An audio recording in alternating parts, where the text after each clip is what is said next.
Hello guys, स्वागत है आप सभी का शिव ओम क्लासेस के ऑनलाइन प्लेटफॉर्म में। अब हम जो क्लास 10th की जो साइंस के जो एनसीईआरटी सॉल्यूशंस देख रहे थे, उसके जो क्वेश्चंस देख रहे थे, उसके आंसर आप किस प्रकार से लिख सकते हैं, ये सभी चीज़ें हम डिस्कस कर रहे थे। उसमें आगे बढ़ते हैं और अगला क्वेश्चन जो है वो लेते हैं। अगला क्वेश्चन क्या है हमारे पास? अगला क्वेश्चन है what do you mean by precipitation reaction. Precipitation reaction क्या होती है? आपको सबसे पहले तो ये समझाना है कि प्रिसिपिटेशन जो रिएक्शन होती है वो क्या होती है, इसकी डेफिनेशन क्या होती है। Explain by giving example.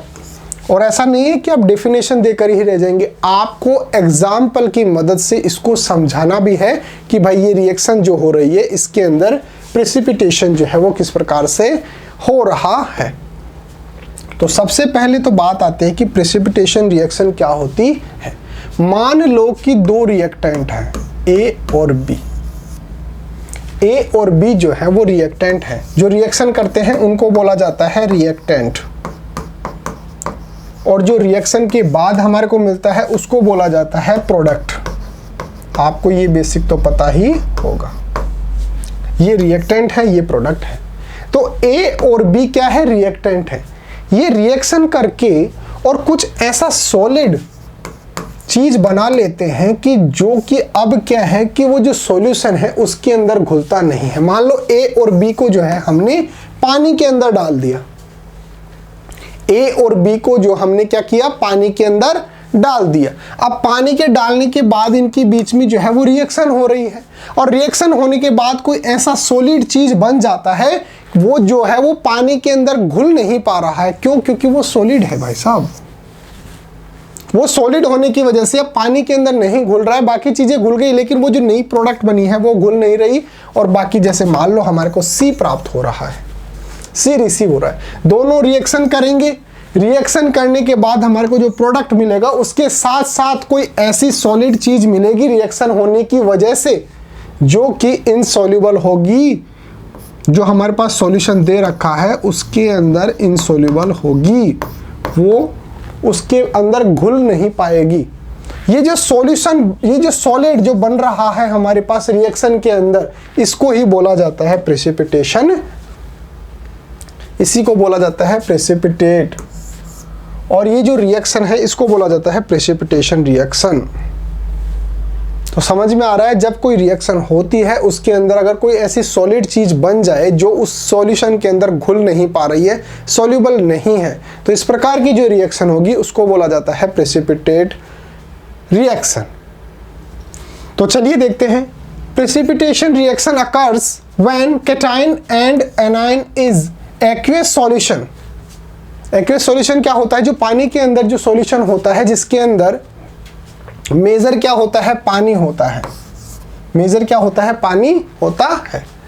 Combine to form an insoluble ionic solid. इसके अंदर जो है वो आयनिक सॉलिड बन जाता है जो कि अब उस सॉल्यूशन के अंदर घुल नहीं रहा है। एक सॉलिड स्टेट के अंदर जो है हमारे पास ऐसी कोई चीज बन जाती है जिसको जो है वो प्रेसिपिटेट बोला जाता है। ये जो सॉलिड चीज बन रही है जो उसके अंदर घुल नहीं पा रहा है, इसको बोला जाता है प्रेसिपिटेट।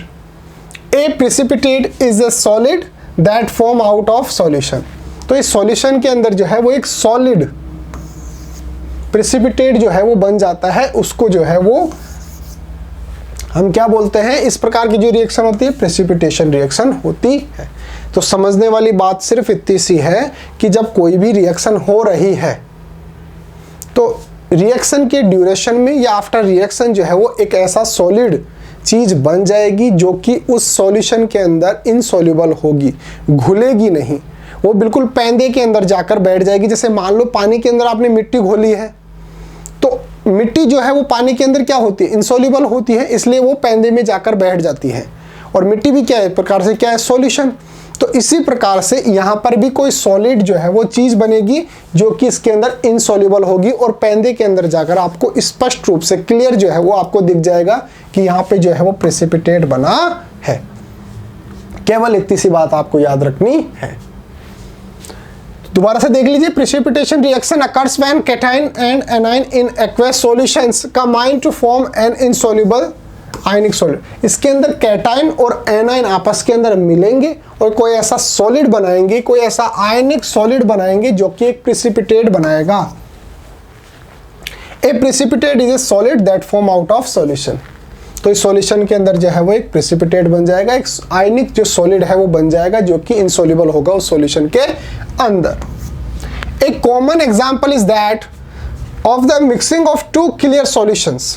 हम दो क्लियर सॉल्यूशन लेते हैं। क्लियर सॉल्यूशन का मतलब उसके अंदर हमारे को किसी भी तरीके से कोई चीज नहीं दिख रही। अगर आप मिट्टी को घोल देंगे किसी पानी के अंदर तो क्लियरली दिखेगा कि भाई इसके अंदर तो मिट्टी घुली हुई है, लेकिन हम यहाँ पर क्लियर सॉल्यूशन ले रहे हैं, बिल्कुल देख सकते हैं कि भाई इसके अंदर किसी भी प्रकार की कोई चीज घुली हुई नहीं है।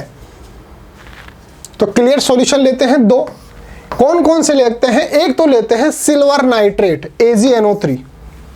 कौन कौन से लेते हैं? एक तो लेते हैं सिल्वर नाइट्रेट AgNO3 और दूसरा कौन सा लेते हैं? Sodium chloride NaCl। दो सॉल्यूशन ले रहे हैं, बिल्कुल क्लियर सॉल्यूशन है। आप पहले देख सकते हैं इसके अंदर अभी किसी भी प्रकार का कोई सॉलिड नहीं है, बिल्कुल क्लियर सॉल्यूशन है। कौन कौन से? सिल्वर नाइट्रेट AgNO3 और सोडियम क्लोराइड NaCl। ये दो सॉल्यूशन लेके और हम जो है इनके बीच में क्या करवा रहे हैं? रिएक्शन करवा रहे हैं। अब कभी भी ध्यान रखना, आयनिक जो रिएक्शन होती है, आयन जो होते हैं इसके अंदर ये जो है इस प्रकार से जो होता है, कोई भी कंपाउंड जो होता है इसके अंदर पहला जो एलिमेंट होता है वो तो होता है पॉजिटिव और दूसरा होता है नेगेटिव। इसी तरीके से ये पॉजिटिव और ये नेगेटिव।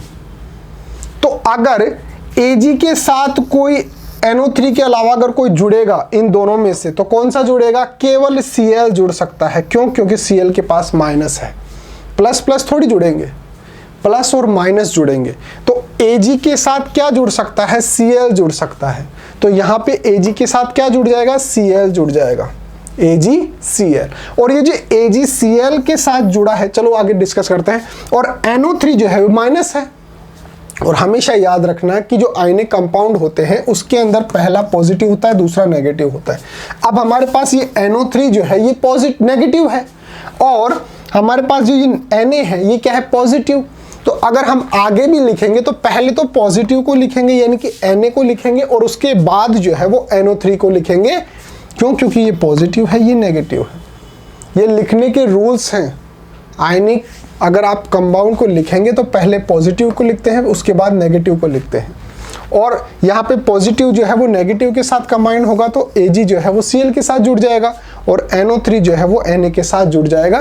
तो इस प्रकार से जो है वो, अब समझने की क्या चीज है? ये तो बेसिक था जो मैं आपको समझा रहा था। समझने की क्या चीज है? Ag के साथ कौन जुड़ा? Cl जुड़ गया। क्या बन गया? AgCl बन गया। अब ये जो AgCl बना है ये सॉलिड स्टेट के अंदर है भाई साहब। यहाँ पे जो ब्रैकेट के अंदर लिखा हुआ ना S, इसका मतलब होता है सॉलिड। अगर रिएक्शन के अंदर ऐसे लिखा हुआ S तो इसका मतलब होता है कि वो जो है वो सॉलिड है। और अगर L लिखा हुआ हो इसका मतलब वो लिक्विड है। और अगर G लिखा हुआ हो इसका मतलब वो गैस है। और अगर AQ लिखा हुआ तो इसका मतलब वो एक्वियस है, एक्वियस सॉल्यूशन है। तो यहाँ पे AgCl के साथ जुड़ गया तो इस प्रकार से AgCl बन गया। और ये जो S है इसका मतलब ये सॉलिड है। तो ये नीचे की तरफ जो एरो लगा रखी है, अगर आपको नहीं दिख रही मैं क्लियर कर देता हूँ। नीचे की तरफ जो हमने एरो लगा रखी है इसका मतलब ये जो सॉलिड है ये इस सॉल्यूशन के अंदर नीचे की तरफ बैठ जाएगा। जैसे पानी के अंदर मिट्टी घोलते हैं, थोड़ी देर बाद अगर आप उसको छोड़ देंगे तो मिट्टी पैंदे के अंदर बैठ जाती है। उसी तरीके से ये जो सॉलिड है ये नीचे की तरफ बैठ जाता है। क्यों? क्योंकि ये क्या है? एक प्रेसिपिटेट है। और ये जो रिएक्शन है ये क्या है? प्रेसिपिटेशन रिएक्शन है। इसके अंदर क्या बन रहा है? एक सॉलिड बन रहा है जो कि इनसॉल्युबल है। वो जो सॉल्यूशन है उसके अंदर इनसॉल्युबल है, नहीं घुलने वाला है, इसलिए नीचे की तरफ जो है पैंदे के अंदर बैठ जाता है। The precipitate form because the solid, यहाँ पे सॉलिड क्या है? AgCl है। इसकी वजह से क्या बन रहा है? प्रेसिपिटेट बन रहा है। और ये क्या है? इनसॉल्युबल इन वाटर है। जो हमने वाटर लिया था जिसके अंदर हम इन दोनों को AgNO3 और NaCl इस प्रकार से मान लो डाल दिए। डालने के बाद ये क्या? अपने आयंस के अंदर टूट गए। ये मान लो कि ये प्लस, ये माइनस, ये प्लस, ये माइनस। अब ये जो Ag है ये माइनस के साथ जुड़ जाएगा, यानी कि Cl के साथ जुड़ जाएगा, तो AgCl बन गया। और ये जो NO3 है वो Na के साथ जुड़कर NaNO3 बन गया। तो यहाँ पे AgCl जो है वो सॉलिड है और एक प्रेसिपिटेट है, और पेंदे में जाकर जो है वो बैठ जाएगा। इस प्रकार से आप लिख सकते हैं कि प्रेसिपिटेशन रिएक्शन क्या होती है, और इसका एग्जाम्पल जो है आप ये देख सकते हैं। इसका स्क्रीनशॉट ले लीजिए, इस प्रकार से आप इसका आंसर लिख सकते हैं। तो अगर फिर भी आपको कोई दिक्कत आती है तो आप हमारे को कमेंट सेक्शन में पूछ सकते हैं, या फिर आप कंप्लीट अगर आपको स्टडी मटेरियल चाहिए जैसे notes, videos, model paper, NCERT solutions, MCQ test, ये सब कुछ चाहिए बिल्कुल फ्री में, तो आप प्ले स्टोर से हमारी जो ऐप है शिव ओम क्लासेस नाम से, ये आप डाउनलोड कर सकते हैं। साथ के साथ आप हमारा व्हाट्सअप नंबर भी लिख लो, अगर कोई दिक्कत होती है, कोई डाउट आता है तो 8696608541 ये हमारा व्हाट्सअप नंबर है। व्हाट्सअप पर भी आप हमारे को मैसेज करके और अपने डाउट क्लियर कर सकते हैं, या फिर नोट्स वगैरह अगर आपको लेने हो तो आप हमारे को डायरेक्ट मैसेज कर सकते हैं।